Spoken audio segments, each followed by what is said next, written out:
আসসালামু আলাইকুম ওয়া রাহমাতুল্লাহি ওয়া বারাকাতুহু।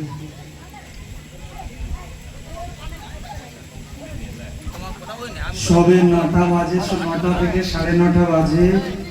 এখন যদি জলসার প্যান্ডেলে শ্রোতাদের হালাত যদি এই হয়, এখনো তো সময় বাকি আছে না?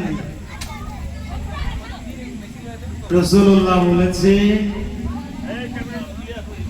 কোন ইমানদারের সামনে যখন তুমি পৌঁছে যাবে, তোমার সর্বপ্রথম দায়িত্ব হবে আসসালামু ক্বাবলাল কালাম। যিনি আগে পৌঁছাবে সে যেন গিয়ে সাথে সাথে সালাম দেয় এবং সামনে যারা থাকবে তার উত্তরটা যেন দিয়ে দেয়। তাহলে আমি সালাম দিয়েছি, আমি নেকির হকদার হয়েছি 10টা। আপনারা উত্তর দিয়েছেন, আপনারা হকদার হয়েছেন 70টা। একটু জোরে বলবেন না সুবহানাল্লাহ? একটু জোরে বলবেন না সুবহানাল্লাহ? আলহামদুলিল্লাহ। খুব অল্প সময়, কারণ তারপরে আমাদের পার্শ্ববর্তী এলাকা মুফতি রুহুল আমিন সাহেব তিনিও হাজির হয়েছে ফুরফুরা শরীফ থেকে। ছোট হুজুর রহমাতুল্লাহ আলাইহির নাতি জনাব আলা হযরত মাওলানা আবু নাঈম সিদ্দিক হুজুর তিনিও তাশরীফ নিয়ে এসেছেন। খুব লম্বা চওড়া। তবে আজকে আমি আলোচনা শুরু করার আগে এই মাইকের আওয়াজ অনেক দূর পর্যন্ত যাচ্ছে। বিশেষ করে প্রশাসন, আমার বাবাজিরা বলেছেন, যারা সিমলাপাল থানার দায়িত্বে আছে, যুবক ছেলেদেরকে আমি এখনো সাবধান করছি যে দোকানগুলো রাস্তাঘাটে বসেছে, কোনো মেয়েদের পিছনে যেন ডিস্টার্ব করবে না। কেন, প্রশাসনের নজরদারি কিন্তু সমস্ত যুবক ছেলেদের উপরে আছে। যদি কোনো গন্ডগোল দেখেছে, সিমলাপাল সেনারা কর্তৃপক্ষরা আছে, তারা কিন্তু আইনি ব্যবস্থা নেবে। এর জন্য জলসা কমিটি কোনো দায় নেই।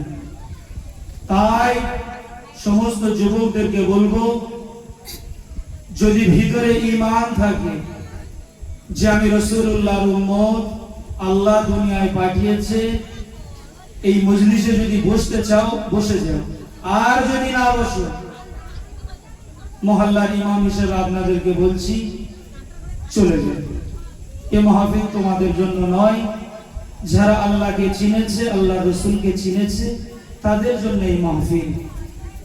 ওই শ্রেণীর মানুষদের জন্য এই মাহফিল নয় যে শ্রেণীর মানুষ ইসলামের ভিতরে দাখিল হয়েছে, ইসলামের কানুন মানে না, তাদের জন্য ইসলাম নয়।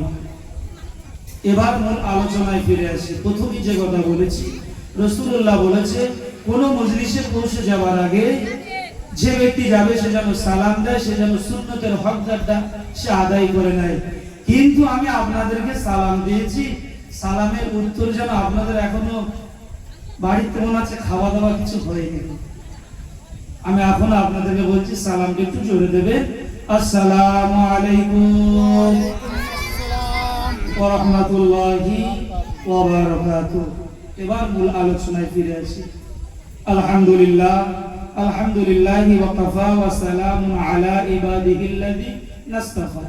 আম্মা বা'দ, ফাকাদ ক্বালা আল্লাহু তাআলা ফি কালামিহিল মাজিদ ওয়াল ফুরকানিহিল হামিদ, ইন্নাল্লাহা ওয়া মালাইকাতাহু ইউসাল্লুনা আলান নবী ইয়া আইয়ুহাল্লাযীনা আমানু সাল্লু আলাইহি ওয়া সাল্লিমু তাসলিমা। দুরূদ শরীফ। আল্লাহুম্মা সাল্লি আলা সাইয়্যিদিনা মাওলানা মুহাম্মদ ওয়া আলা আলি সাইয়্যিদিনা মাওলানা মুহাম্মদ। तौहीद का कलमा उम्मत को, तौहीद का कलमा उम्मत को पढ़वा दिया कमली वाले ने। जोरे बोलবেন না সুবহানাল্লাহ? जोरे बोलবেন না সুবহানাল্লাহ? কে কলেমা পড়িয়েছে? বলে, কে কলেমা পড়িয়েছে? तौहीद का कलमा उम्मत को पढ़वा दिया कमली वाले ने। कुफर का झंडा काबा से हटवा दिया कमली वाले ने। बोलो ला इलाहा इल्लल्लाह, ला इलाहा इल्लल्लाह, ला इलाहा इल्लल्लाह मुहम्मदुर রাসূলুল্লাহ সাল্লাল্লাহু আলাইহি ওয়াসাল্লাম।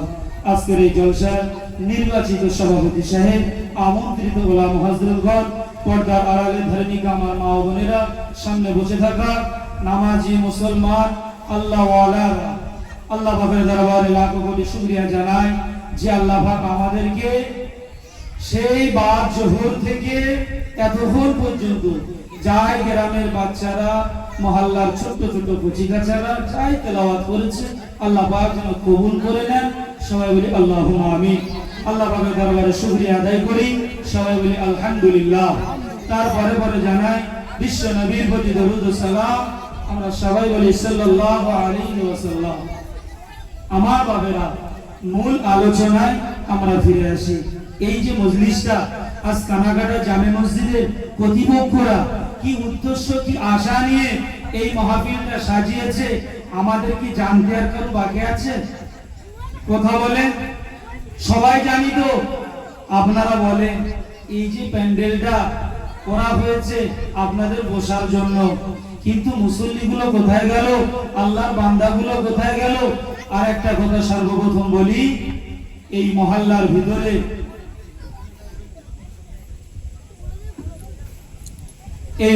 ভিতরে আল্লাহর কোন মেহমান আসেনি গো? সে কুটুমগুলো গেল কোথায়? তারা কি এই মহল্লায় খেতে এসেছে? এই মহল্লায় কি খেতে এসেছে? তারা কোথায় গেল? রাসূলুল্লাহ আদর্শগুলো কোথায় মানলো? কোন উদ্দেশ্যে তাদেরকে দাওয়াত দেওয়া হলো? ও দুনিয়ার মানুষেরা, ও আল্লাহ ওয়ালারা, কানটা জ্ঞান করে শুনে রেখে দি, দিন দুনিয়ার বাদশাহ দিগের বাদশাহ, আমিনার কলিজার টুকরা নবী মুহাম্মদুর রাসূলুল্লাহ সাল্লাল্লাহু আলাইহি ওয়াসাল্লাম মদিনা শরীফে এখনো পর্যন্ত এই উম্মতের জন্য কাঁদে যারে যার হয়ে যায়। এখনো পর্যন্ত মসজিদে নববী শরীফের ভিতরে কেঁদে যারে যায়। আর আমরা উম্মত হয়েছি, আমরা এই মাহফিল সাজিয়েছি, যেটা দায়িত্ব, যেটা খোরাক আমাদের, সেই মজলিসে মুসল্লি কোথায়?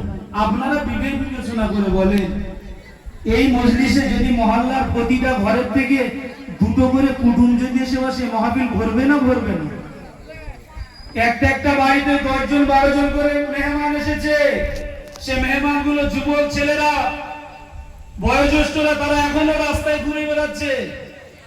রাসূলুল্লাহ বলেছে, যে মজলিসে আমি রাসূলুল্লাহ আমার কথা আলোচনা হয়, আল্লাহর কথা আলোচনা হয়, আমার কোন বান্দা যদি, পথ ভোলা বান্দা যদি ফিরে যদি না আসে, আল্লাহ রাসূল বলছে ওই মজলিসে যদি আমার উম্মত ফিরে যদি না আসে, আমি রাসূলুল্লাহ বলছি আল্লাহর লানত ওই সমস্ত উম্মত, আল্লাহ পাকের ওই সমস্ত বান্দাগুলোর উপরে 24 ঘন্টা আল্লাহর লানত করতে থাকে। আল্লাহর লানত যখন করবে, আপনি নাজাত পাবেন।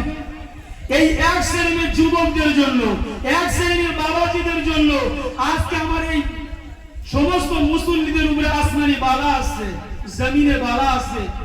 এরা ভাবছে আমরা বেঁচে যাব, কিন্তু এক শ্রেণীর হারামখোরগুলোর জন্য আজকে আমার এই মুসল্লি বাবাজিদের উপরে আসমানি বালা আসছে। এই ইসলামী মজলিসগুলোকে এমন ভাবে ধ্বংস করছে, যে মজলিসে বললে রাসূলুল্লাহ বলেছে নবিয়ানা মজলিস, যে মজলিস আমি রাসূলুল্লাহ আমার কথা আলোচনা হয়, ওই মজলিসে যদি আমার উম্মত বসে যায়, আমি রাসূলুল্লাহ জিম্মাদার হয়ে গেলাম, আমি রাসূলুল্লাহ আমানতদার হয়ে গেলাম। আমার ওই উম্মতের জন্য আল্লাহর দরবারে শাফাআতের জন্য আমি কান্ডারি বেঁধে গেলাম। জোরে বলবেন না সুবহানাল্লাহ? আপনারা কিসের জন্য বসেছেন? বলে আল্লাহকে পাওয়ার জন্য বসেছেন, রাসূলকে পাওয়ার জন্য বসেছেন। কিন্তু আপনারা ভাবছেন আমরা মাহফিলে বসেছি, আমরা নাজাত পেয়ে যাব, আল্লাহ আমাদেরকে ছাড় দিয়ে দেবে। শুনে রেখে দাও, যে এক শ্রেণীর যুবকেরা, এক শ্রেণীর বাবাজিরা, এক শ্রেণীর যুবতীরা আজকে এই জলসা কেন্দ্র করে রাস্তায় ঘুরে বেড়াচ্ছে, তাদের কারণে এই মাহফিলটা একদিন আমাদের জন্য জাহান্নামের গাড্ডা বেনে যাবে। জানেন, দলিল নেবেন, বুখারী, মুসলিম, আবু দাউদ, নাসাই, ইবনে মাজাহ সমস্ত থেকে দলিল ইনশাআল্লাহ দিতে পারবো। আজকে মজলিসগুলো খালি পড়ে আছে। আমার বাবেরা, সময় আছে, দেখেন না পৃথিবীতে কি হচ্ছে। আজকে জাত ভাই হয়ে জাত ভাইকে ঠেঙাচ্ছে। আপনারা জানেন না কবে বুঝতে শিখবেন? গোটা পৃথিবী জুড়ে এই নবিয়ানা মজলিস আজকে বলছি, দুদিন সামনে যে দিন আছে আপনি মারা যাবেন, ওই যে কবরস্থানটা দেখতে পাচ্ছেন, আপনার মতন ঈমানদার, আপনার মতন ইসলামের ঘরে জন্ম নেওয়া আল্লাহর বান্দা আপনাকে দাফন করতে দেবে না। ওই যে মসজিদটা এখনো খাড়া হয়ে দাঁড়িয়ে আছে, আপনি এখনো পর্যন্ত নামাজ পড়তে যান না, ওই মসজিদে যেদিন বেঈমানেরা তালা মেরে দেবে, সেদিন আপনার ওই মসজিদে ঢোকার মতন আর অবস্থা থাকবে না। গায়ে বল থাকবে, গায়ে রক্ত থাকবে, থাকা সত্ত্বেও আপনি প্রতিবাদ করতে পারবেন না। সেই দিন সামনে আসছে, সেই দিন আমাদের সামনে আসছে।